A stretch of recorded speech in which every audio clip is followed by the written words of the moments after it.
There lies a vast island, drifting amidst the endless sea of Inoa, cross-shaped land, known as Ente-Ila. Legends speak of the Demon King, a tyrant reigning over the demon realm, whose ambition stretches beyond yearning to rule humanity itself. To forge an ideal paradise for creatures of darkness, he commands his four heavenly kings, Azam, Melet, Lucifer, Aziel, and Malakoda. These mighty generals unleash destruction across the four continents, slaughtering innocent souls without mercy. In this era that births heroes, a courageous warrior rises, wielding the sacred sword to defy them. Her group decimates 3 of Lucifer's legions, along with those of Azam, Melet, and Malakoda. The warrior then leads an assault on the Demon King's castle. Here, Asiel stands alone, battling the warrior's allied forces. Transformed to stone, Aziel shatters his petrified form, unleashing a surge of overwhelming power to strike back. But the cloaked figure proves no less fierce, launching a counterattack. In a fleeting moment of vulnerability, the Demon King ambushes Asiel from behind. Seeing this, the warrior rushes forward to clash with the tyrant. Meanwhile, the warrior's comrades immobilize the Demon King, allowing him to plead for mercy. Just then, Aziel returns, unleashing a devastating skill that blows all enemies away. He warns that humanity's forces are overwhelming. The demon sits only a matter of time before the castle falls. Realizing this, Asiel suggests retreating to regroup. Suddenly, the warrior swoops in, aiming to strike the Demon King. In response, the Demon King soars into the sky, vowing to return and reclaim Ente-Ila's throne. Together, he and Asiel fly through a mysterious portal and are transported to the human world. Asiel is stunned to find the Demon King transformed into a mere human. Spotting a passing car, Asiel prepares to attack but is stopped by Sadao. 2 police officers soon arrive to investigate, noticing their injuries. Sadao unleashes a barrage of insults, though the officers can't understand his language.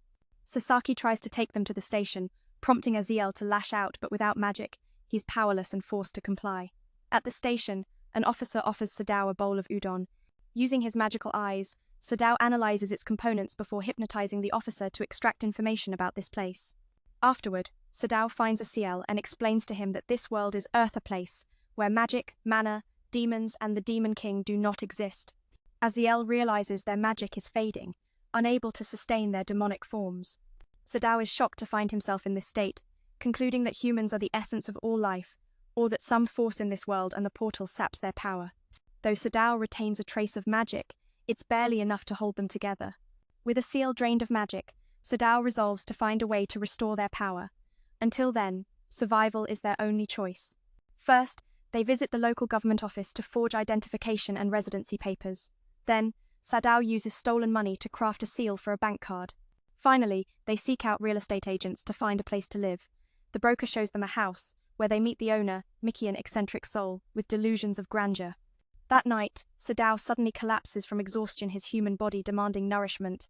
Taken to a hospital, he learns that even a simple IV drip can drain funds equivalent to a month's rent. This harsh reality dawns on Sadao.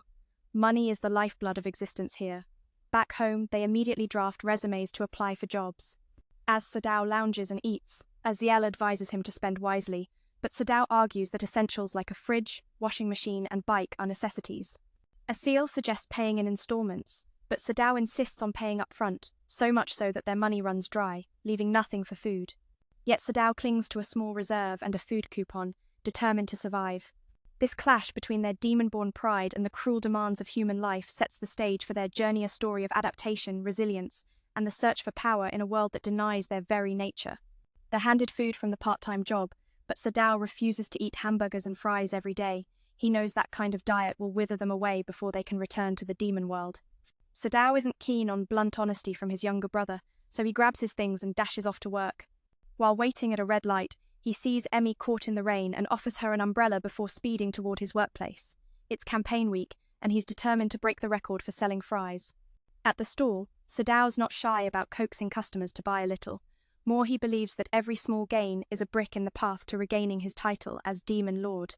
He even thoughtfully reheats food for a customer's child. His professionalism impresses Chiho, who advises him that proactively serving customers will pay off in the long run. Meanwhile, AC sighs deeply, recalling how both he and the Demon Lord were jobless not long ago. Sadao realizes their true goal, to return to Ente-Isla. He commits to earning money through work, while the Demon Lord focuses on restoring his magical power to reclaim his dominion. But the demon lord has sold himself to capitalism, leaving AC bitterly disappointed. The young man feels helpless, unable to find any clues about recovering his magic. At the same time, Chiho's fortune is booming. She's spilled fries 6 times this month, but still thriving. Suddenly, Kisaki arrives, urging everyone to give their all in the campaign to clinch first place. She reminds Chiho to handle the fries carefully. Customers flood in, and Sadao tells Chiho to greet them with a bright smile. As he's about to sprinkle cheese on the fries, Sadao notices the fryer is broken.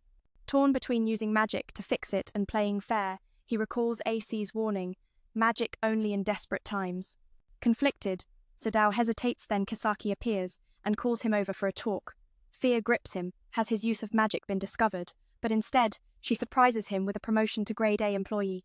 That night, exhilarated, he races home. Stopping at a red light, he encounters Emi again. She knows about his magic use and questions why he's working at MG Zono. Sadao realizes she's the hero from his past life. Back when the Demon Lord and Aesol fled through the gate, the hero had followed, determined to annihilate them. Now, the Demon Lord is stunned to see Emi. She declares her mission, to eliminate Sadao. He tries to negotiate, but she brandishes her weapon, threatening him fiercely. In the tense moment, Sadao casually peels the price tag off a knife. 100 yen, he jokes, oblivious to Emi's sacred sword being missing. She senses his weakened magic and guesses his true state. Without a word, Emi lunges toward him. At the same time, Aesol is startled, rushing to turn off an overflowing pot, puzzled that the Demon Lord hasn't returned yet. Emi and Sadao end up dragged to the police station for fighting in public. The cops reprimand Emi for attacking her boyfriend with a knife, which infuriates her. They don't believe her version. They advise her to stay calm to resolve the issue. As they leave, Emi warns she's letting Sadao off today but won't be so lenient next time. Sadao is shocked. How could the hero say such things?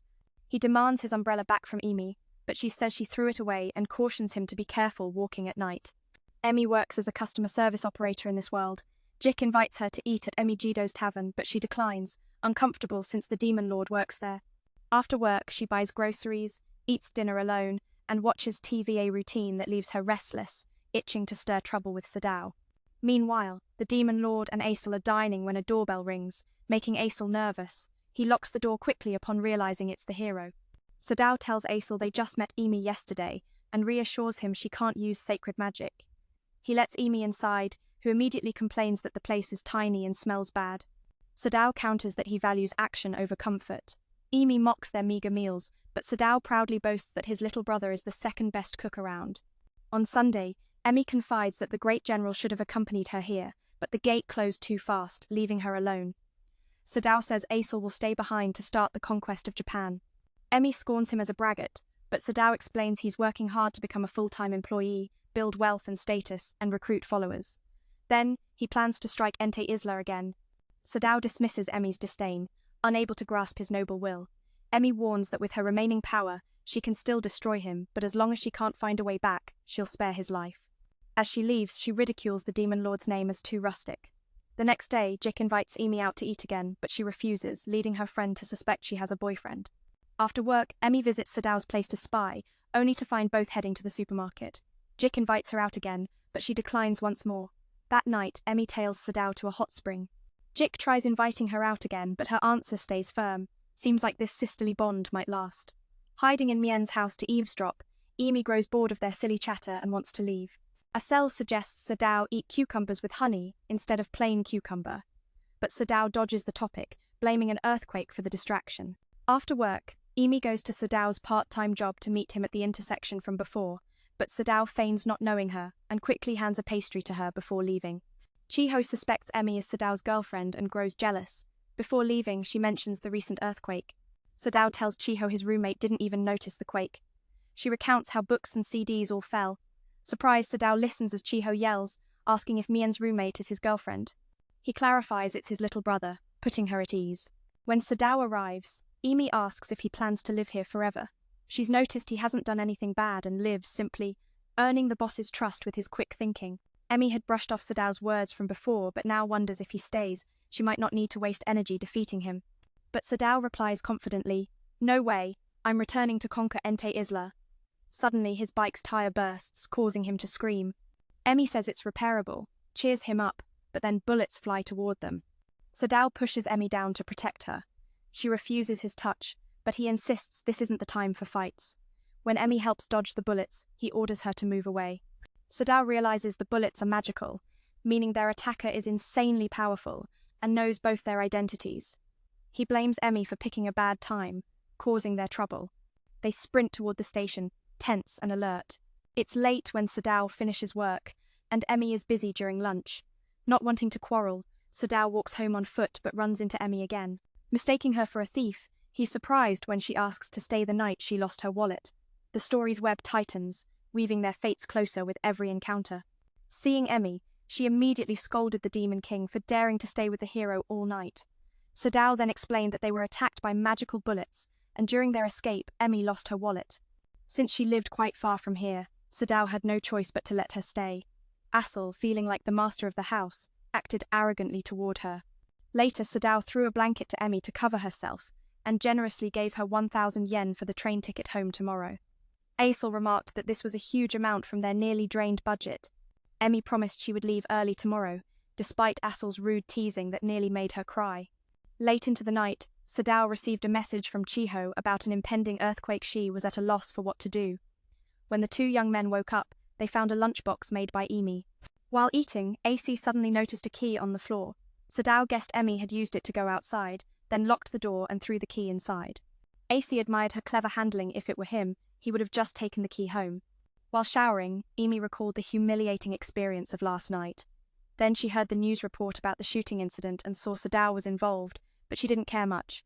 Meanwhile, Chiho remembered texting Sadao about the earthquake last night and wanted to meet him to discuss it, so she told her mother she would take the afternoon off. Her mother warned her to be careful, as times were chaotic now. Today, Emmy was invited by Decat to have lunch, but she declined since she had lost her wallet and needed to handle bank procedures at noon. Suddenly, someone called Emi, claiming to know about the hero and Demon King and plotting to destroy them. That person wasn't on their side. Emi said it was a forced situation. The caller said the Demon King and Emmy coming to this world was Entei Isla's wish. Hearing that, Emmy stood up abruptly but tried to stay calm, sensing the caller was a demon. Emmy didn't know who the man was since apart from Aesel, the four heavenly kings were no longer around. She guessed the man mentioned Entei Isla to unsettle her, but she resisted psychological manipulation. So the man hung up. Just as Emmy was about to eat, she received a call from the police. Upon arriving, Madame Chan was furious, while Sadao praised the VIP police officers for finding his warhorse. When Emmy came downstairs, she scolded the two young men harshly for calling her to vouch for them. Sadao didn't want to trouble her, but coincidentally, Emmy stayed at his house last night, so he owed her a favor. AC said Emmy didn't look like a hero at all. Madame Chan scolded AC for shopping without a plan and said he wasn't worthy of being the Demon King's strategist. The young man felt depressed. Outside, Emi told Sadao they were targeted by a mysterious enemy and warned him not to die before she could deal with it. Then she left. Sadao planned to meet Chiho. When Chiho got home, she put on a pretty dress to meet Sadao. AC noticed it wasn't yet the appointment time and took the Demon King shopping for clothes. After trying on countless outfits, AC finally picked one suitable for Sadao. The young man said he had prepared a secret fund for special occasions. Sadao joked they were just going to have tea and chat, but AC knew girls don't talk about important things with ordinary friends. If Chiho confided in Sadao, it meant she had feelings for him. So AC didn't want the Demon King to wear the Gilo outfit of a common soldier on a date. In the afternoon, Chiho met Sadao and was praised for her nice haircut. Surprised that Sadao wasn't wearing Gilo clothes, she noticed he seemed a bit off, but more like a charming kind of off. Sadao explained it was to prevent him from wearing that outfit on a date. Hearing the word date, Chiho instantly became very happy and wanted to go to a cafe, promising to treat him. She smiled brightly, her heart fluttering like a spring breeze. But beneath the lightness, a storm of emotions brewed: hope, nervousness, and the thrill of new beginnings. Their story was just unfolding, a delicate dance between friendship and something more. And as they stepped toward that unknown tomorrow, one question lingered in the air. What would fate choose for these two souls? You started from the beginning, but Sadao said he still had enough money to invite Chiho. When Chiho wanted to hold hands, Sadao agreed, thinking it would keep them from getting separated. As Emmy was walking, she happened to see AC acting suspiciously. She even saw the Demon Lord smiling alongside a girl, so she made AC spill the whole story. After hearing it, she became curious about why men had to date. AC explained that Chiho had caught Sadao's attention, but Emmy couldn't understand why she liked the Demon Lord so much. Emmy noticed Chiho's spirit was big and round, teasing that a flat screen like hers would make fighting easier. AC was baffled, thinking she was out of her mind. Curious about Chiho's earthquake incidents, Emmy went there to snoop. Chiho told Sadao that since working at MG, she'd often experienced ringing in her ears. At first, she thought she was just unaccustomed to the job, but at night she heard someone speaking about a disaster in another world and an impending massive explosion. Though the language was strange, Chiho understood. Every natural phenomenon made her think of earthquakes. Sadao realized this was a technique of exchanging consciousness and perspectives between people from different worlds. To use it, you must employ a target detecting technique. When sonar is fired, it triggers a magical explosion and various phenomena. In this case, it might have transformed into an earthquake. The recent explosions and disturbances suggest sonar was targeting Sadao and Emmy. Seeing Emmy and AC arrive, Sadao deliberately spoke loudly that Chiho's ringing ears weren't a problem and advised her to focus on the explosion, calming her down. Sadao even felt proud that Emmy saw him as a trustworthy senior, not some villain seducing a good girl. When Chiho tried to say something, Emmy suddenly appeared, warning her not to trust Sadao because he was a deceitful fox. Chiho snapped at Emmy, asking who she was. Emmy confessed to being Men's enemy. A young man urged them not to fight, but both ignored him. Chiho thought Emmy was Sadao's ex-girlfriend, which left her speechless with jealousy. Chiho boldly told Emmy she had no right to block her from getting closer to Sadao. Despite Emmy's denials, Chiho wouldn't believe it. The two started shouting, neither willing to back down, when suddenly an earthquake struck, toppling furniture and collapsing houses. When Chiho woke up, Emmy told her they were buried underground and had been separated from Sadao. She believed the young man was still alive and came to make peace with Chiho. She also said she had no connection to Sadao. Emmy knew Chiho liked him, which embarrassed her deeply. Chiho wanted to know what Emmy thought of Sadao, since they seemed close. However, she hated the young man and warned Emmy that diving headfirst into Sadao would only bring pain. After saying this, she made Chiho fall asleep and called Sadao outside. At this moment, the young man transformed back into the tall six-pack demon lord. Seeing this, Emmy wanted to gather the remaining holy magic to forge a holy sword and end the demon lord, but he asked her to protect Chiho while he helped everyone escape. Emmy was shocked that a great demon would save humans. Soon after, police and rescue teams arrived, surprised that no one was injured. Emmy recalled how, as a child, she used to bring food to her father. A man praised the food and mentioned the eastern continent had been overthrown by the demon lord, and the west was also in danger. But he said the west was protected by the great magic god and Duke King, so there was no need to worry. Still, he believed they couldn't defeat Lucifer. Hearing this, Emmy grew worried and said the priest's prayers would protect them. She spoke loud enough for the man to hear, saying her father was always right. The next day, Emmy was overjoyed when the priest visited, but not looked sad, saying they came to take Emmy away because she was the daughter of an angel and the only one who could defeat the demon lord. Though he loved his daughter, her father had to let her go. A few days later, the village was burned down by Lucifer's army. The priest urged Emmy to be strong, as she would inherit the power of her great angel mother. He said the holy sword could only be wielded by the child of an angel and humans, so he taught her how to use the sword to defeat the demon lord. Sadao came to call Emmy, seeing she looked lost. Emmy was surprised the young man had returned to his human form and was relieved Chiho was safe. The police officer recognized her as Inspector Sasaki's daughter. Sadao recalled how he once used magic on Sasaki and promised to keep today's events secret. Since Chiho didn't want her father to know, and Sadao didn't want trouble, he said goodbye and left.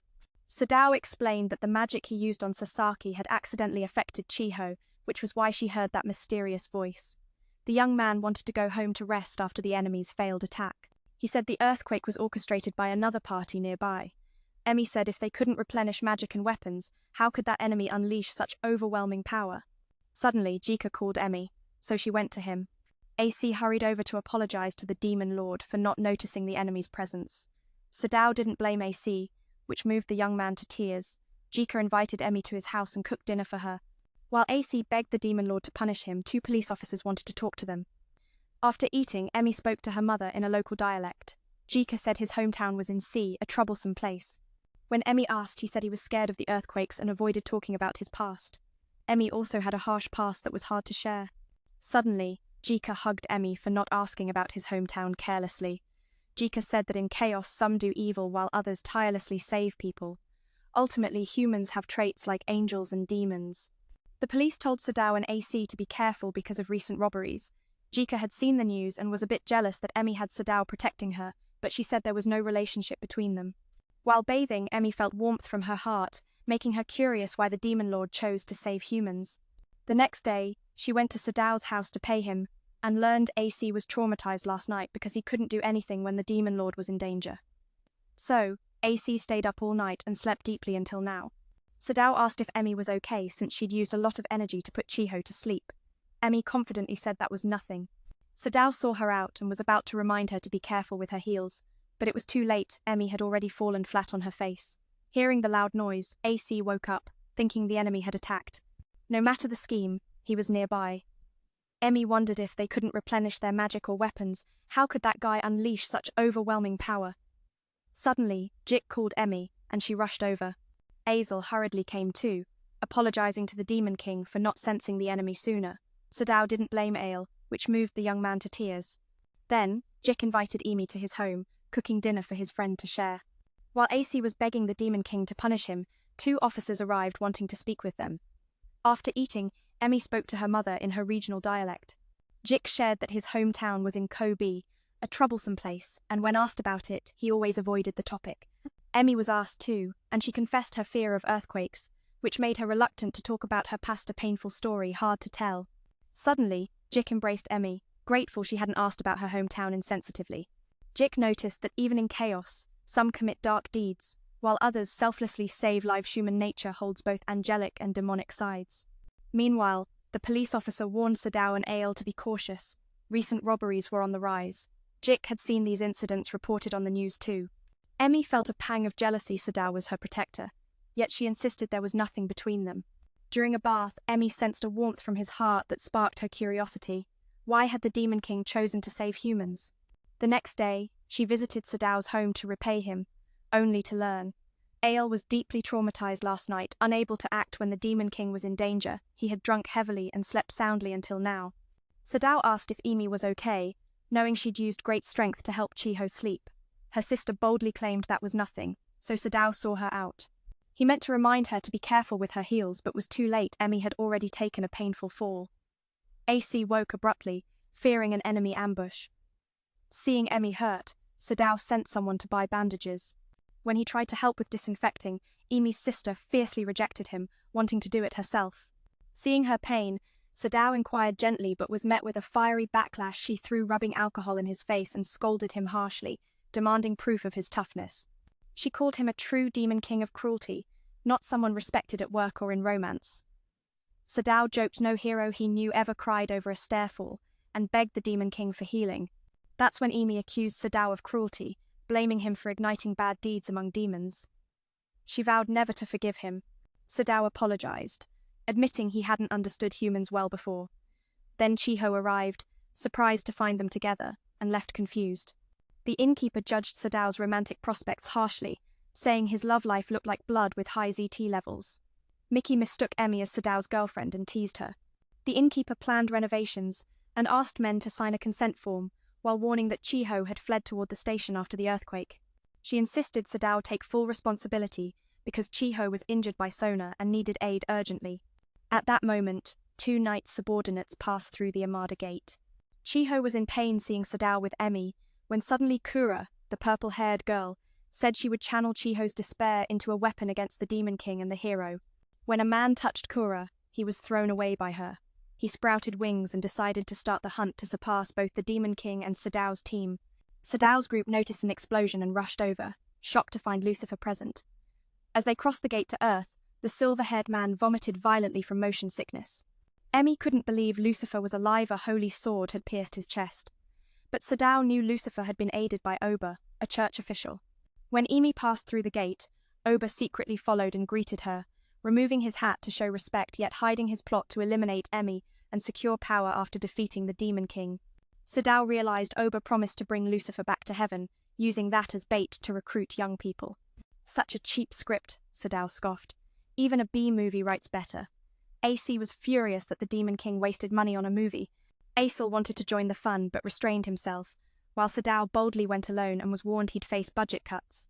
Suddenly, Lucifer landed a critical blow on Aesel, knocking him out and reminded Sadao to pick a discount day for the movie. Lucifer then soared into the sky, unleashing magical attacks. Though Sadao blocked them just in time, he and Emmy had to retreat hastily. Sadao understood Lucifer had been causing recent robberies to absorb humans' negative emotions and increase his magic power. He'd realized this while trapped in rubble. Fear from humans fueled his strength to regain his true form. Lucifer declared that if Sadao submerged the world in darkness, he'd gain enough magic to return to Entei Ila. Yet the Demon King refused to use such destructive means to avoid harming others. Lucifer mocked him as naive and decided to absorb Chiho's despair to attack. Sadao was struck by a magic bullet, but in a twist of fate, Oba gave him a candy that knocked him out instantly. As Lucifer aimed to finish them off, Sadao mustered his last strength to teleport Emmy away. They fell near the train station, only to be found by Lucifer again, who suddenly shot through Mickey's chest, ironically recruiting her into the Donut Guild. For everyone, he won't absorb magic that way. Lucifer chastised the naive Demon King and decided to absorb Chiho's despair to strike them down. Sadao was unfortunate enough to get hit by a magic bullet. In this twisted fate, the young man was knocked out cold after being forced to take a candy from Oba. Just as he was about to finish them both, Sadao summoned the last of his strength to teleport Emmy away, and then they both fell. They landed in front of the station and, unfortunate for them, Lucifer found them. In a surprising turn, he shot through Men's chest, allowing him to join the Donut Club. Lucifer chuckled triumphantly at having defeated the Demon King, then let Chiho fall freely. Emmy rushed to catch her but was injured in the process. Lucifer began using his magic, causing buildings to crumble onto Emmy, but everything came to a halt as the Demon King returned, fiercer than ever. Chiho woke up and saw the form of the Demon King. Emmy realized that Sadao had come here to absorb human despair. Sadao urged Emmy to do something, as his magic was dwindling. Initially, she arrogantly refused, but a second later she agreed and created a protective shield for Chiho. Emmy summoned her strength and the holy sword, leaving Sadao in awe. After defeating them, they would let the Demon King fly away. Sadao knocked everyone out and created a magic barrier for both sides to battle freely. When Lucifer attacked, Emmy retaliated by striking Sadao in the face, then immediately rushed to solo Lucifer but was kicked away. A strand of Lucifer's hair exploded near her, leaving him immensely satisfied. However, Emmy was saved by Aesel, even though the young man was reluctant to cooperate. Aesel had sworn unwavering loyalty to the Demon King, making Lucifer his enemy from now on. The young man claimed his magic had already recovered but was rushing home to grab a cloak to look cooler. Oba tried to sneak attack him but was stopped by Emmy. Lucifer scolded Oba for incompetence and demanded he fight properly. Oba feared using full power would drain their sacred artifacts, leaving them stranded.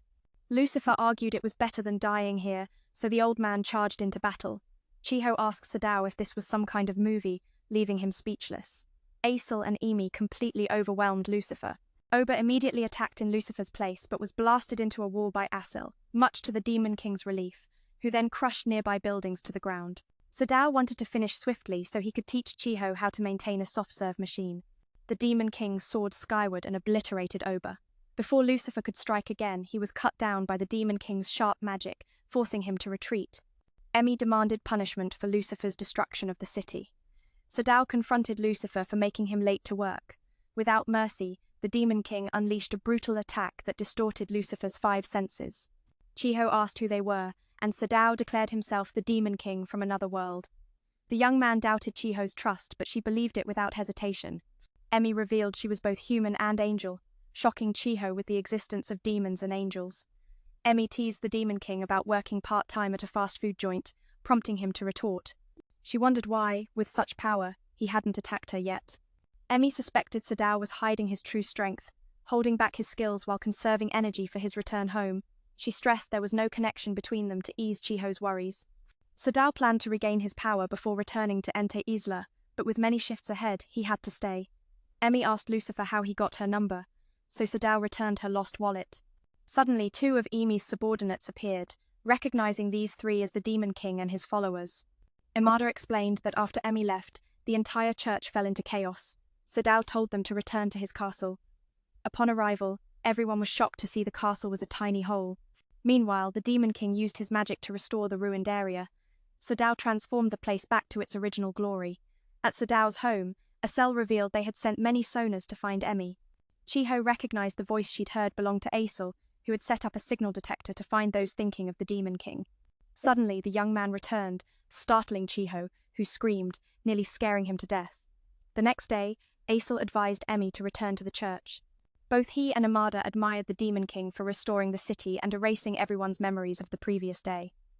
During work, Chiho feared Sadao would return to enter Isla but knew he couldn't due to his depleted power. When Sadao mentioned erasing painful memories, Chiho furiously scolded him for being childish. Taking advantage of his promotion, Sadao treated himself to a lavish meal. He appeared terrifying, prompting AC to remind him to be considerate of others.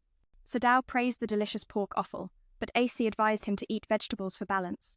Sadao wanted to buy food for Lucifer, but AC said it wasn't necessary since Lucifer was living beyond his means, and AC hoped Sadao would handle him. Meanwhile, the church reported Oba missing, while Emi and the Demon King lived in another world. Superiors were shocked when Oba claimed the Demon King had vanished after the castle battle. Blue-haired, said Imada had returned to the Holy Empire of Sanile, sparking rumors that Emi was alive and Oba had abandoned the faith.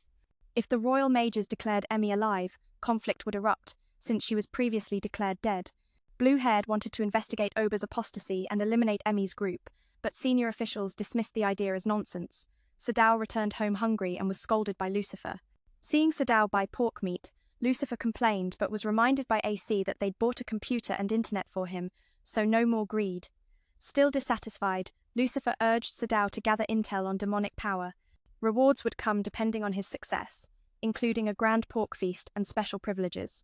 Doubting his skills, Lucifer demonstrated by calling Emi to brag about his brother's web-hacking talents as they prepared to buy items on credit.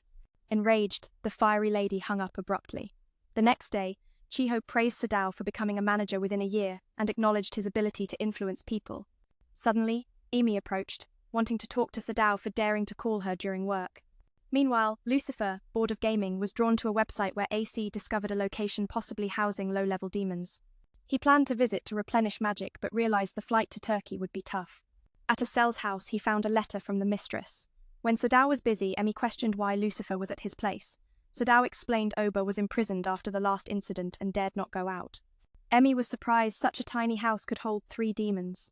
Sadao had no choice but to accept since he couldn't return to Annalelia. Emi boasted she could come and go freely but stayed to watch over the Demon King. Returning home, Sadao panicked upon finding Lucifer collapsed on the floor. Asel advised him not to look at the vomit and to keep moving on. That night, Sadao shared the mistress's photos of swimsuits. Lucifer couldn't accept it, and Sadao mocked him for a demon scared of pictures. Yet when he saw them, Sadao fell silent, changing the subject. Lucifer showed them a place linked to demons, where whispers echo at night alongside savage laughter. Emi asked why Lucifer was at Sadao's house. Sadao explained that after the incident the day before, Oba had been imprisoned, so he dared not go outside. Emi was surprised that such a tiny house could hold 3 people. Sadao reluctantly accepted this since he couldn't return to Analia. Emi bragged that she could go back any time, but to keep an eye on the Demon King, she needed to stay here. When he got home, he panicked upon seeing Lucifer slumped on the floor. Asel advised Sadao not to look at the letter and continued to throw up until nightfall. The young man recounted how the owner had sent photos of swimsuits to them. Lucifer couldn't accept this, leaving Sadao to laugh at the irony of a demon fearing a picture. But upon seeing it, Sadao fell silent and quickly changed the subject. Lucifer then showed them a place related to demons, claiming that at night one could hear whispers of stones alongside sinister smiles. A moment later, Sadao and Asel arrived there, but they didn't sense anything. Suddenly, Chiho called out to both of them and excitedly shared that they were living together, which thrilled her fangirl side. While at work, Sadao asked Chiho about one of the 7 mysteries in her school. Chiho mentioned that some heard the groans of monsters or saw the shadows of demons reflected in the windows. Sadao thought it might relate to Enter Yila and wanted to investigate. That night, Chiho took both of them to a sealed classroom. Chiho explained that a student had gone missing there previously, so it was no longer in use. Seeing Chiho's joy, Sadao felt honored to help her. When Sadao inquired about the other mysteries, Chiho recounted that the northern staircase had a different number of steps going up and down at 3 a.m., that the statue in the art room would open its eyes, and that the dictionary only had the word curse crossed out in red. Occasionally, the piano in the music room would play.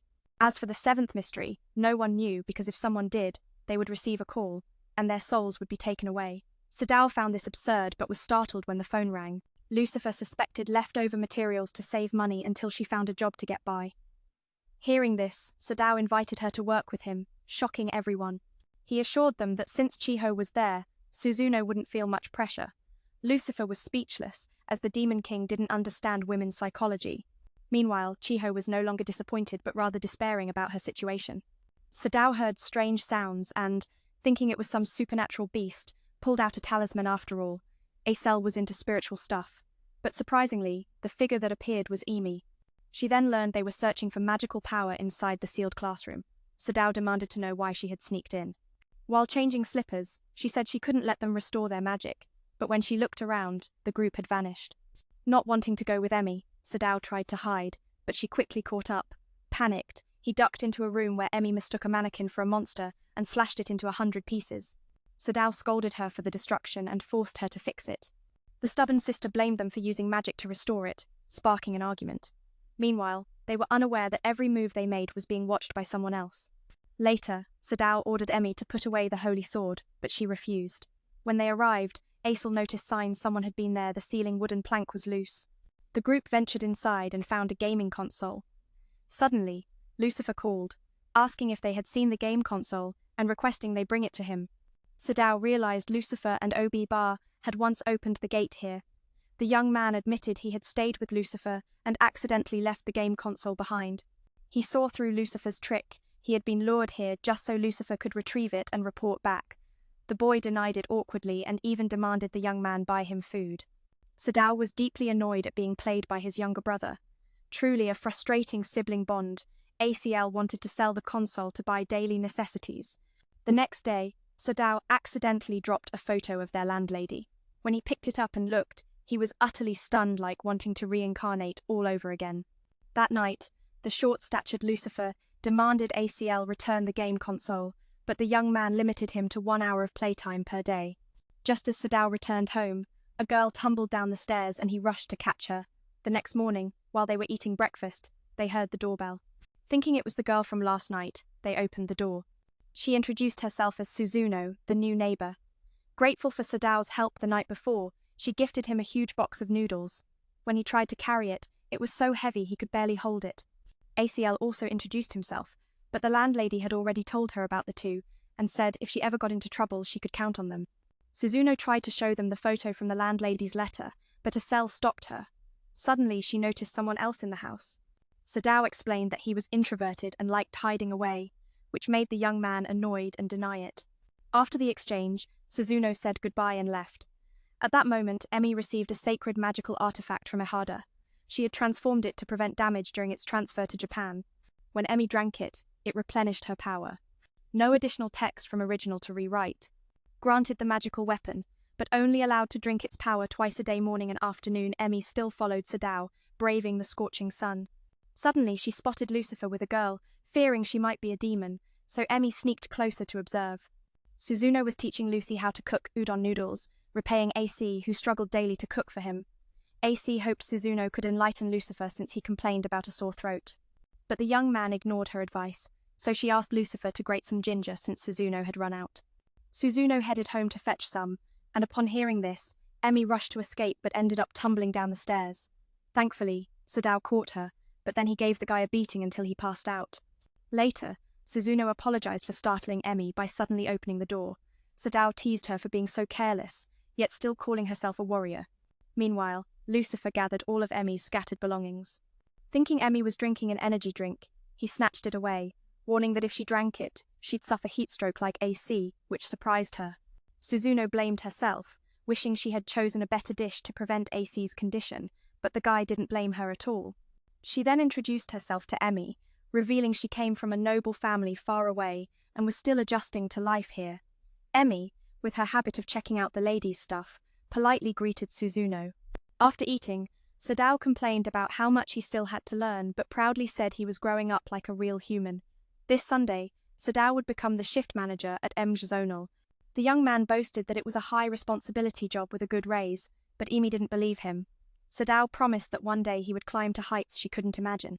Suzuno misunderstood, thinking Emi and Sadao were dating because they chatted so comfortably, so Emi had to explain for the 7,749th time that they had no relationship. In fact, she hoped Sadao would start selling salt soon. Emi noticed Suzuno resembled Chiho and asked if she was aiming for the Demon King. Suzuno pulled her outside, asking how Emi knew. Emi confessed that she once liked Sadao too, but said it was just a feeling she had. At first, Emi thought Suzuno was a demon, but after a week of no suspicious behavior and polite manners, she advised Suzuno to stay away from Sadao because he was not an easy person to deal with. Suzuno admitted she had a wild streak but promised to listen and asked for guidance. Then Suzuno went inside as Emi handed her a business card to keep in touch. She also warned Sadao that if he pulled any weird tricks with Suzuno, she'd beat him half to death. Emi bade Suzuno farewell and headed out, but stumbled on the precarious stairs once more. Later that afternoon, as Sadao prepared to leave for work, he asked if Emi had said anything harsh to Suzuno, but she said no and gifted him a bento box for after work. Emi asked about the effects of the herbal vitamin medicine she had been taking, but hadn't yet had a chance to test.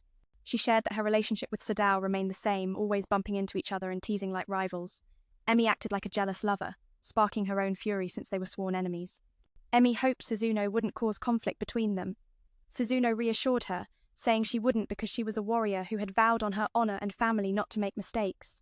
Suzuno said no country had taken action yet because rumors hadn't spread, but the church was investigating the disappearance of Oba and warned Emi to be cautious. Among them lurked dangerous troublemakers threatening Japan. Meanwhile, the shop owner announced the Senti chicken store would open tomorrow and, due to her busy schedule, entrusted business management to Sadao.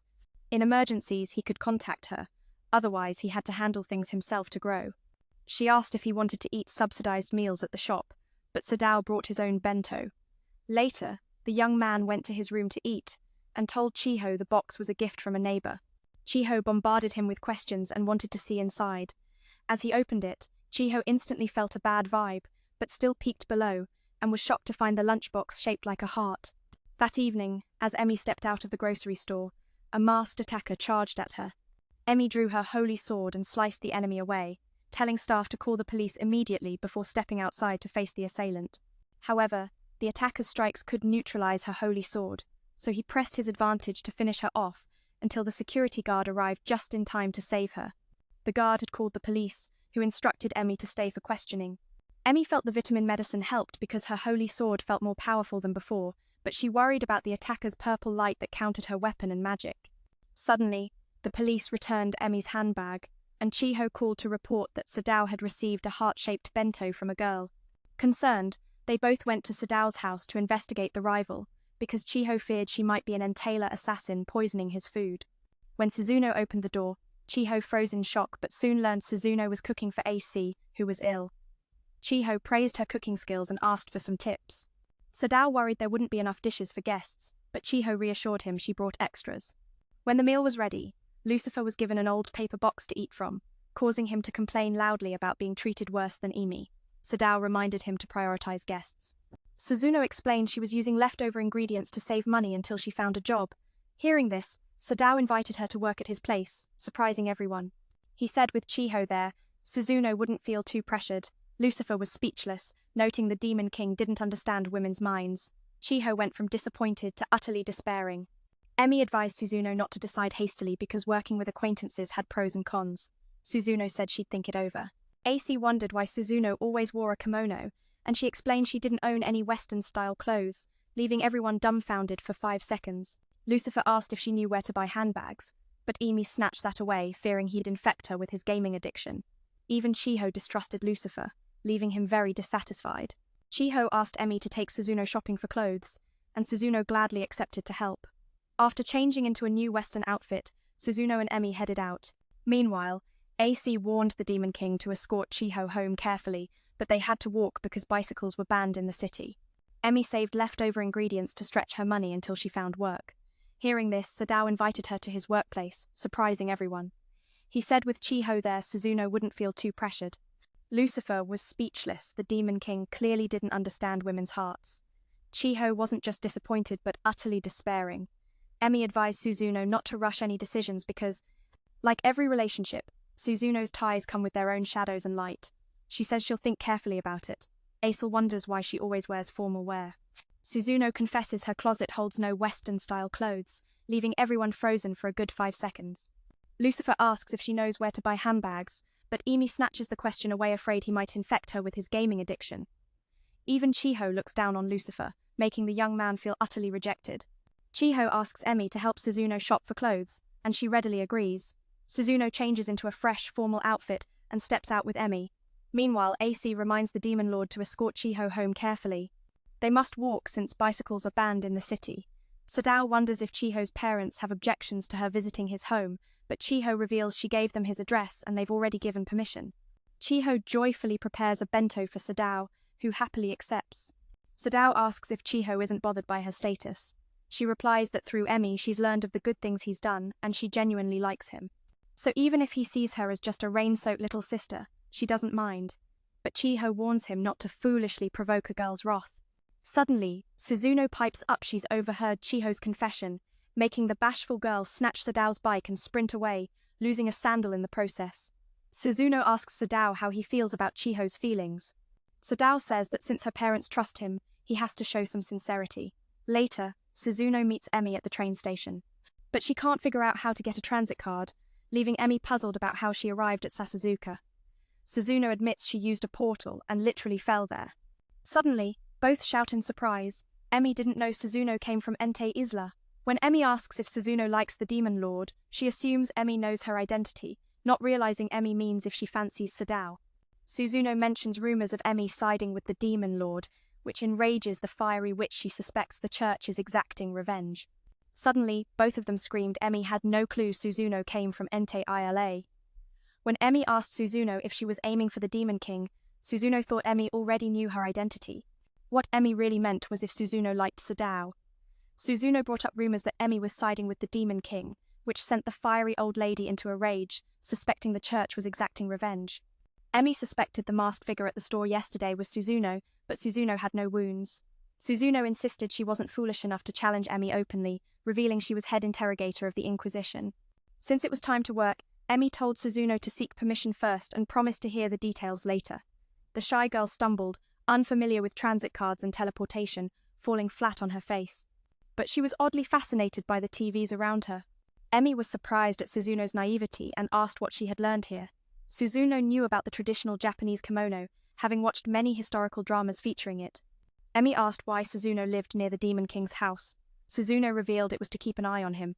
When Suzuno realized Emi wasn't allied with the Demon King, she proposed teaming up to defeat Sadao and return to Entei Isla to cleanse the church, which planned to hide Oba's corrupt deeds. Emi refused, distrusting anyone aiming to destroy both herself and the Demon King, especially since the church had collapsed roads and schemes. She reminded Suzuno not to meddle or she'd be seen through by the Demon King immediately. Emi even pulled out fashion magazines for Suzuno to study before setting a meeting later that afternoon. Meanwhile, Chiho apologized to the Demon King for taking his bike without permission. Since Senni's shop opened, the Demon King's store had been deserted like an empty temple. The shop owner shared how her colleague was pushed to Xin Len after losing a match against an opponent, ordering Sadao to use any means to defeat Senyi. Soon a green-haired visitor came looking for the shop owner. Sadao said she was out. This visitor, Mitsuki, already knew Sadao's good qualities and handed him a business card. Sadao recognized Mitsuki as the owner of Soki Chicken. Mitsuki admired Chiho's beauty and showered her with compliments, instantly charming her. Chiho, annoyed by his overpowering cologne and geeky glasses, vowed to beat his shop.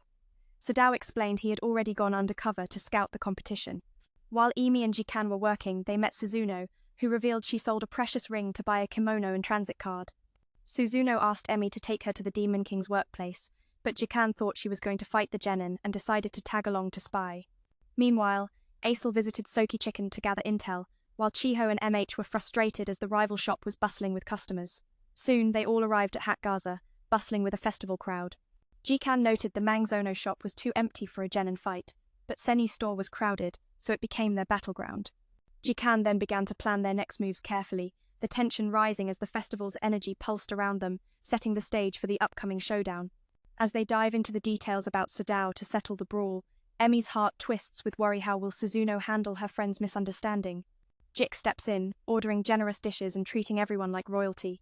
Mitsuki slips in a discount coupon and cleverly grabs Jik's hand, making her jump in surprise. Jika can't help but spill this to the gang, roasting Mitsuki's overpowering perfume and quirky behavior.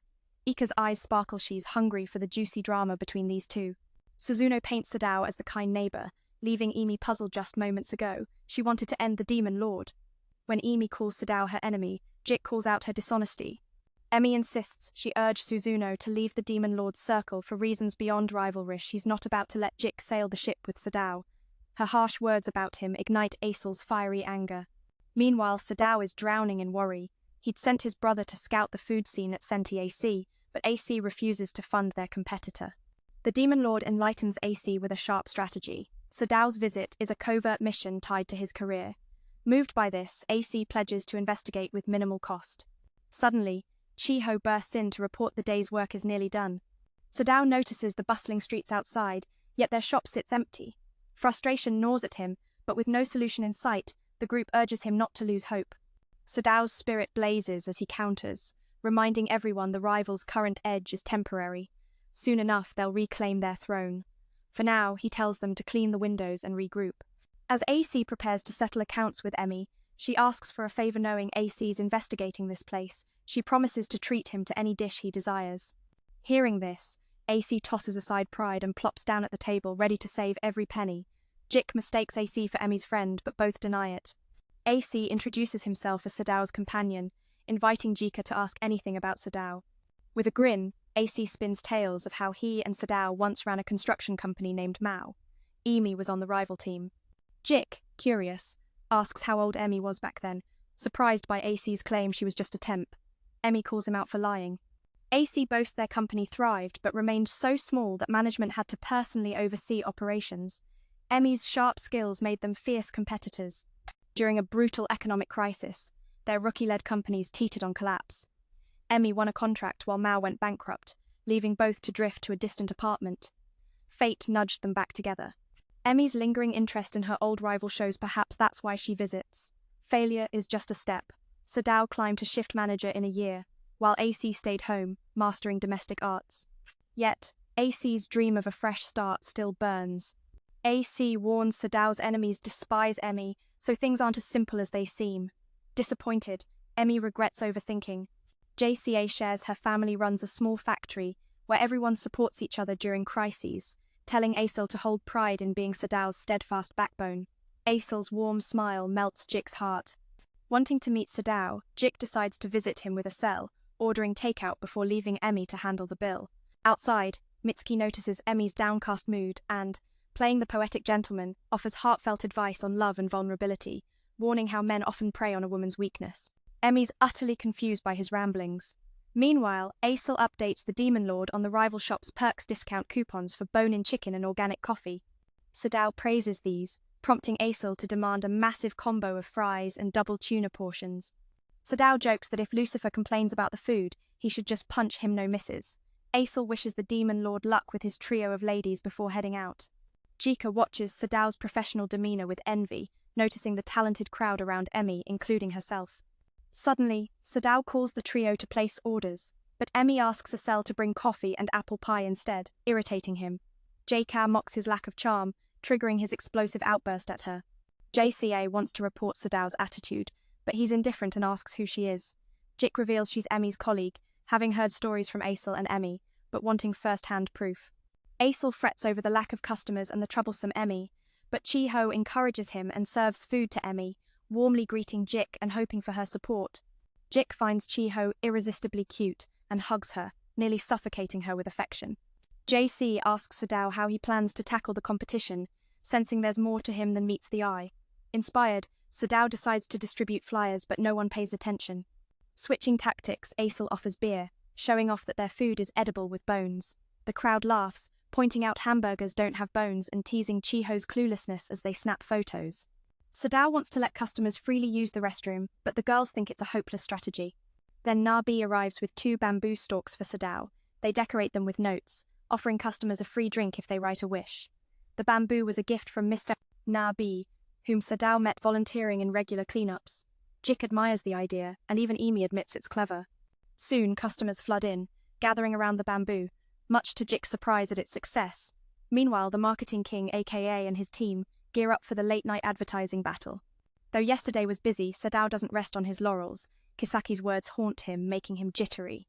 Suddenly, Kisaki tells him to head to Fushima Park tomorrow, causing panic since he's already met his sales quota.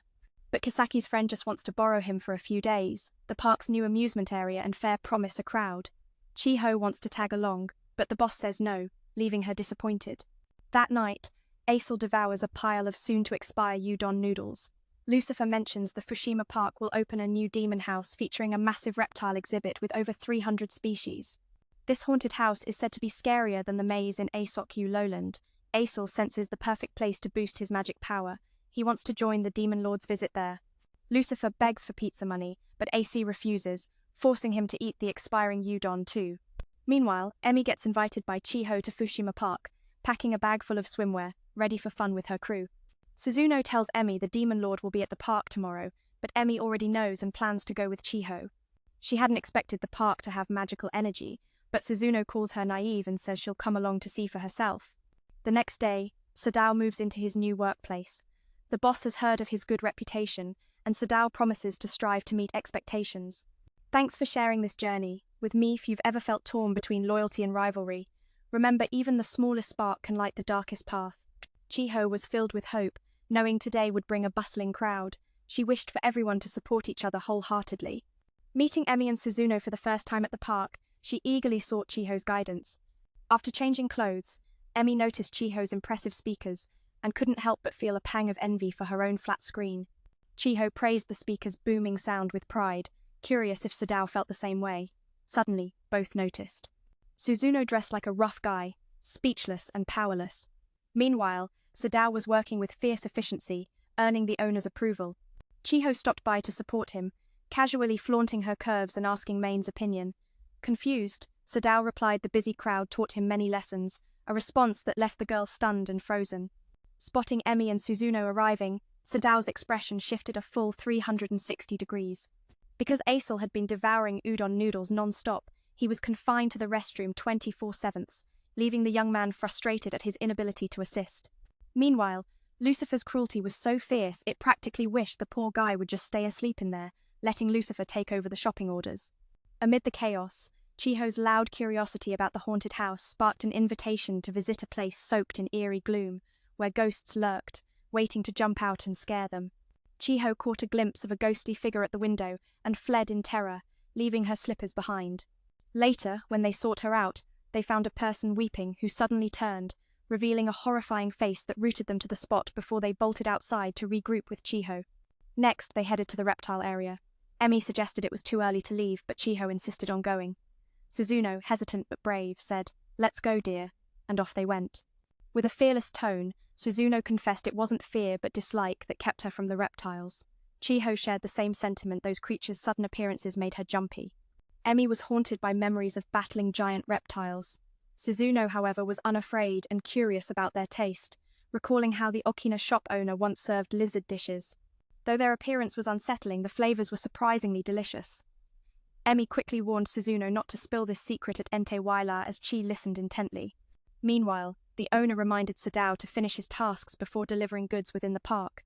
As Emi admired the reptiles, a gecko flicked its tongue, startling her into bumping into a man, causing him to drop his keys. A nearby monkey quickly snatched them up. Later, enchanted by the cute monkey, Emi called it over to play. Unexpectedly, it tossed her aside and launched itself onto Chiho's large, soft chest to enjoy the moment. Just as men prepared to leave, a voice called Sadao's name. It turned out to be the monkey, responding to its owner's call, and dove right into Chiho's round and soft soul to indulge. As men prepared to leave, he heard someone call Sadao's name, only to find it was his pet monkey. While Chiho was unsure what to do with it, the monkey, hearing its owner call, ran over. Everyone discussed how Sadao was very fond of girls and loved big assets, making men feel awkward and prompting him to silence them. At that moment, the crocodile's cage was opened, but no one noticed and continued to play. A moment later, they all scattered in panic when they saw the crocodile coming ashore.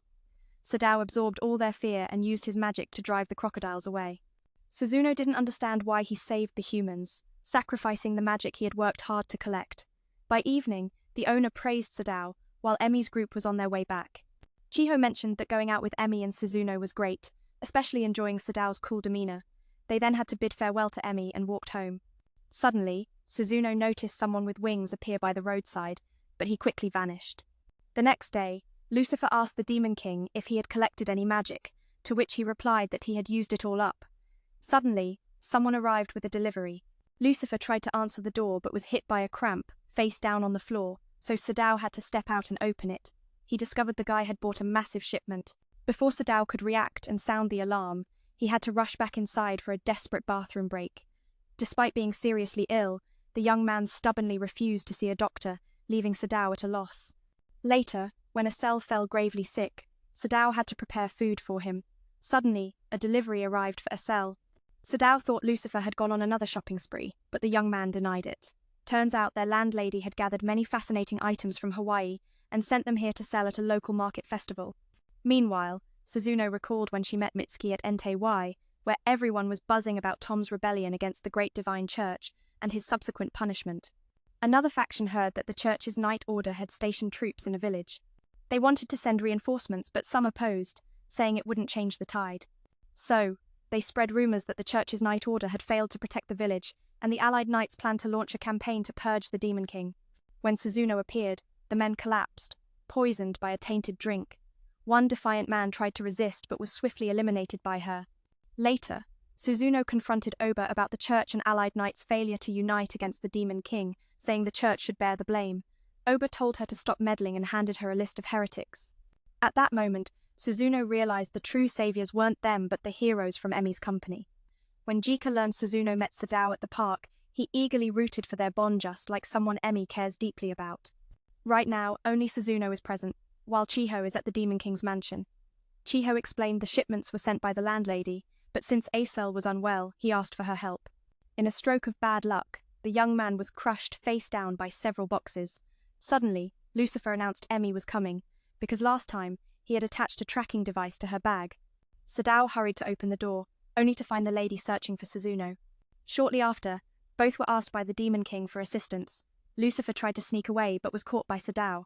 While everyone sorted the deliveries, Lucifer mused no one could fit the gigantic swimsuit, but Chiho found it quite cute, sparking Emi's desire to buy it only, to be teased by Chiho that it wouldn't fit her. Sadao discovered many foods and drinks from the landlady and opened one to drink. Clumsy as ever, he spilled it on Suzuno, who was handed a towel by Emi, triggering memories of the past. Chiho mentioned the house only had 5 cups, so Sadao made Lucifer wait to drink, much to his annoyance. That night, Sadao and the others set up the market stall. Since Suzuno hadn't joined the festival in years, Chiho suggested they all enjoy it together this time. Sadao had to leave early for work, bidding them goodbye. Later, Suzuno met a man in black, who reminded her to complete her mission before the Demon King regained full power. Previously, some bishops were furious because the Holy Healer group had the bodies of assassinated nobles and documented the church council's proceedings. They didn't want to bear the blame, so they accused Obazobo and formed an inquisition, inviting their agents to investigate. Suzuno despised these men, who selfishly dirtied their hands for profit, while she assassinated unwillingly. Now Suzuno agreed to fulfill Mitsuki's request. Meanwhile, Acel writhed in pain but still refused hospital care. Lucifer went all out and called a private ambulance to see if Acel's condition was serious. When Chiho found Suzuno, he invited her to work at his shop, but Suzuno warned him to avoid the Demon King. She recalled how Sadao once used magic to attract customers by tapping into human emotions, creating a Tanabata tree that unconsciously activated the Demon King's power. Chiho defended Sadao, saying he would never do harm, but Suzuno feared that if the Demon King gained everyone's trust, he would betray the world. Emi disagreed, believing that promotion at work doesn't mean conquering the world. Suzuno insisted on destroying the Demon King and wanted to erase Chiho's memories. He refused, having just grown close to everyone. Suzuno accused Sadao of manipulating Chiho's feelings to weaken their fighting spirit, but Chiho saw Sadao as kind-hearted. Since no one had fought the Demon King directly yet, they didn't truly understand him. Sadao had restored the shattered building and always helped Chiho with work, so she believed the Demon King's military campaign must have a reason. Emi said she wanted everyone to be happy and couldn't watch Chiho get hurt or make sacrifices to achieve results. Suzuno argued that worthy sacrifices were necessary, but Emi believed she could accomplish this because she was a hero. Knowing Emi wasn't ready to destroy the Demon King, Suzuno left. Chiho regretted being harsh to Suzuno and was comforted by Emi. Suddenly they were ambushed, but Emi quickly shielded Chiho. Suzuno drew her holy sword to face their attacker but was at a disadvantage. The assailant removed his mask and attacked Emi, negating the sword's power. Mitsuki wielded the power of the fallen heavenly gaze, overpowering anyone using holy weapons. He revealed himself as Saint Cell, seeking to reclaim Emi's holy sword. After a harsh blow, Emi was thrown against a wall, and the sword vanished. Chiho was devastated by Suzuno's betrayal, so Suzuno put him to sleep with a single strike. At that moment, Sadao received a call from Chiho's mother, saying her daughter hadn't returned home. He asked Lucifer, who was clueless. However, Lucifer had researched Mitsuki and found no record of him among the staff. Checking the map, Sadao saw Suzuno moving at lightning speed towards City Hall, so he quickly mounted his steed to rescue Chiho. At the hospital, Oba had regained consciousness, while Aesol lay lamenting the cost of his medication. Just as Emi demands the return of her holy sword, she's struck violently against the wall, making the sword vanish. Chiho feels crushed by Suzuno's betrayal of Emi. Suzuno puts Chiho to sleep with a single blow. At that moment, Sadao gets a call from Chiho's mother saying she hasn't returned home. He asks Lucifer, but he's clueless too. However, Lucifer digs into Mitsuki's background and finds no record of him as staff. Checking the map, the young man sees Suzuno speeding towards City Hall. Sadao leaps into action, mounting his trusty steed to rescue Chiho. Meanwhile, at the hospital, Oba wakes up. AC lies there, lamenting the cost of his treatment. When a nurse enters, he asks if his national health insurance card is valid. She reassures him and prepares to give another infusion, but AC refuses and steps outside, spotting a fainted police officer. Suddenly, Oba appears, landing a brutal hit to AC's stomach before snatching his insurance card and disappearing. Nearby, Mitsuki tortures Emi to force her to hand over the holy sword, but she resists, believing the sword rejects him. Emi pleads with Mitsuki to release Chiho, but he refuses. Wants to study how the Demon Lord's power affects humans. Despite this, Emi insults him as a pervert, enraging him further into a fierce assault. At that moment, Sadao collides with a barrier. Mitsuki notices him and tells Suzuno to handle the Demon Lord. Emi declares that even if she and Sadao fall, Entei Isla will remain unchanged. She says Mitsuki will be proof that her actions were right. Suzuno departs but secretly hopes Sadao will help her. She doesn't want anyone to sacrifice themselves. Sadao uses his magic to break the barrier just as Suzuno appears, smashing his bike flat. The young man howls like a wounded dog, demanding Suzuno buy him a new bike. She couldn't care less and keeps attacking relentlessly. Sadao begs to pause for 5 seconds to remove his staff uniform, blaming it for his misery. Being poor like him means no money to replace things. Suzuno snaps, creating a whirlwind that blows his shirt away. Now Sadao realizes Suzuno's true identity. No one would bother caring for a bunch of guys like them otherwise. Sadao thought Suzuno had changed, but the outcome mirrors Oba's. She stops at nothing to achieve her goals. He tells her she's no different from Oba, willing to cross any line just to win. Suzuno lost her temper and whipped up a whirlwind that blew away his shirt. Sadao had already guessed Suzuno's true nature. No one would waste time caring for a bunch of guys like them unless there was something more.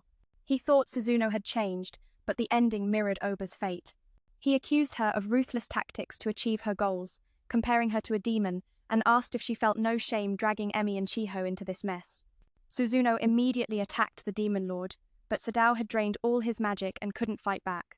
She declared that the Demon Lord couldn't defeat Sadao because the closer he got to the moon, the stronger he became. Still, Sadao wouldn't abandon his subordinates. The young man knew Suzuno wanted to take down the Demon Lord too. Hearing that, she decided to join forces with them. Meanwhile, Oba arrived, seeking Lucifer's help with the promise of returning him to the celestial realm. Emi refused to hand over the sacred sword, so Seiga planned to seize it from her. Chiho cursed him as a scoundrel, while Seiga mocked Emi as a flat screen and threatened to study Chiho's entire body later, drawing their scorn. Emi warned Seiga that if he touched Chiho, the Demon Lord would not forgive him. He fiercely protected his people. Sho doubted that the Demon Lord would be bound by the world's rules, but he was dead wrong. Suddenly, Sho appeared. Seiga explained that the celestial silver, the source of better HP, was a precious celestial artifact and couldn't be held by a warrior. Sadao didn't care about Thaith, just wanted to settle the score with Seiga for daring to harm Chiho. Suzuno felt touched but then caught a cold, realizing Sadao was only protecting his realm. Sho laughed, mocking Sadao's frail body, confident it wouldn't pose a threat. He kept attacking the Demon Lord, but Sadao boldly claimed he wouldn't lose, making Sho burst into laughter. Ascending near the moon to boost his power, Sho's strength soared. At the same time, Oba created a formation to attack them. When Suzuno tried to destroy the station so the Demon Lord could absorb magic energy, Lucifer said it was too late and pointed towards Sho. Sho's power had surged beyond measure, easily overpowering the Demon Lord. The sky's color shift sparked panic and fear, helping Assel and the Demon Lord restore Sadao's iron will.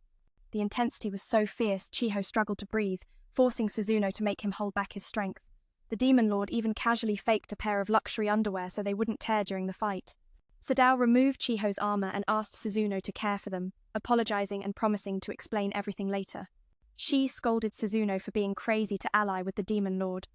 She fiercely retorted that he was imposing false peace on the people and causing chaos in other worlds, betraying those worth protecting. What he did was no justice. As the head inquisitor of the Inquisition Council, Suzuno vowed never to forgive Sho's hypocritical righteousness, He found it laughable that a bloodthirsty reaper like her spoke of justice. Suzuno insisted that at least the Demon Lord wasn't a hypocrite like Sho. Despite everything, Sho believed no one could defeat the power of the moon. At that moment, Lucifer. Sadao gently takes Emi's bag from the old man to pay for her, but the old man quickly realizes he's been tricked by Lucifer. So, without hesitation, he delivers a jaw-breaking punch that knocks Lucifer out cold. Meanwhile, Sael is trembling because the moon is gradually being covered. The Demon Lord gives him a choice, either leave or stay and face a brutal beating. But Sael steals his resolve, determined to defeat the Demon Lord, unleashing a devastating strike that damages the buildings around them. Then, Sael is possessed by the Demon Lord's ultimate wind technique and is about to take Chiho hostage. Suddenly, Chiho is saved by a mysterious girl disguised as the Demon Lord, delivering a blow so fierce it could pass on a curse. Emi is thrown aside, prompting Sadao to rush to her aid, reminding her to conceal the faint glow on her screen. Sael still hopes to claim the Holy Sword to crush the Demon Lord. Seizing the moment, Sadao pulls out his Holy Sword to strike down this villain. Although he regrets using his limited magic power to repair the damaged city, Emi chides him for being too reckless, and the Demon Lord calls him ungrateful, mocking Emi's scream, which makes her stiffen up. At that moment, Aesel arrives, infuriating the Demon Lord, while Lucifer just wants to go home and feast on fried chicken. It's time for the Demon Lord to say goodbye to Chiho and return to Ente Isla. But Chiho, unwilling to part, tries to follow him. However, the young man refuses and instead gifts Chiho a kiss on her forehead before departing. Unexpectedly, all this was just a dream for her. When Chiho arrives at work, she shares the dream with Sadao and fondly remembers his kiss. Yet, Sadao doesn't have enough magic power to return to Ente Isla, having spent it restoring buildings and opening the gate to send Saj back. Suddenly, Kisaki questions Sadao about why he took a broom out of the shop and hasn't returned. Out of nowhere, Suzuno appears, saying Sadao saved her. Lucifer, bored and mischievous, set up a surveillance device on Suzuno and Emi, which angers Aesel, who hates wasting money. Suzuno tells Kisaki about being stalked by a pervert and being rescued by Sadao. Chiho joins in the explanation, convincing their boss to believe the story. Then, a staff member discovers Saj inside the fridge. Suzuno thinks the bamboo staff reacted to magic, opening the gate that brought Saj here. As Sael wakes, he is captivated by Kisaki's beauty and imagines the two as Romeo and Juliet of the fast food world. The young man tries to flirt with Kisaki, but is immediately reprimanded. While Emi works, she glimpses the Demon Lord declaring he's conquered Hat Gaza and will next take Greenland, though this too was just her dream. Changing clothes, Jik advises Emi to let go of her grudge against Sadao, but Emi says they still have deep issues. After all, he killed her father and destroyed her village, and she's unsure when he might truly change like in her dream. Emi visits the Demon Lord's house and finds him being fed by Suzuno, sparking jealousy in Chiho, who asks Sadao whose cooking he prefers. He says both are good, so less waste is made. Suddenly, Aesel asks the Demon Lord for a break. At home, Emi tells Amada about this, who thinks Aesel is tired of the cramped Demon Lord's castle. The young man wants to talk privately with Sadao, so they leave. Emi finds Aesel suspicious and asks a friend to investigate if anything strange is happening in Ente Isla. During a rainstorm, Emi recalls her first meeting with Sadao and fears he might return to Ente Isla as in her dream. Emi shares her own ominous dream but promises Chiho she won't let him suffer while she's around. The next day, Emi notices many packages arriving at Sadao's home, guessing they're magical items from the demon world. Amada reports to Emi that Ente Isla is peaceful but complains she's gained weight recently, which irritates Emi since it has nothing to do with her. She gifts Kisaki roses and confesses his feelings, but she bluntly rejects him. Suddenly, Sadao asks to switch shifts for some errands. Kisaki happily agrees, but Chiho looks heartbroken and questions Sadao's return to Ente Isla. Sadao explains he lacks enough magic power to return and can't reveal the reason for changing shifts. The next day, Emi and Chiho secretly follow Sadao to a construction site where he's working, but he quickly spots them. He confesses he's earning money to pay for the signal device Lucifer bought and secretly attached to Emi's bag and Suzuno's clogs.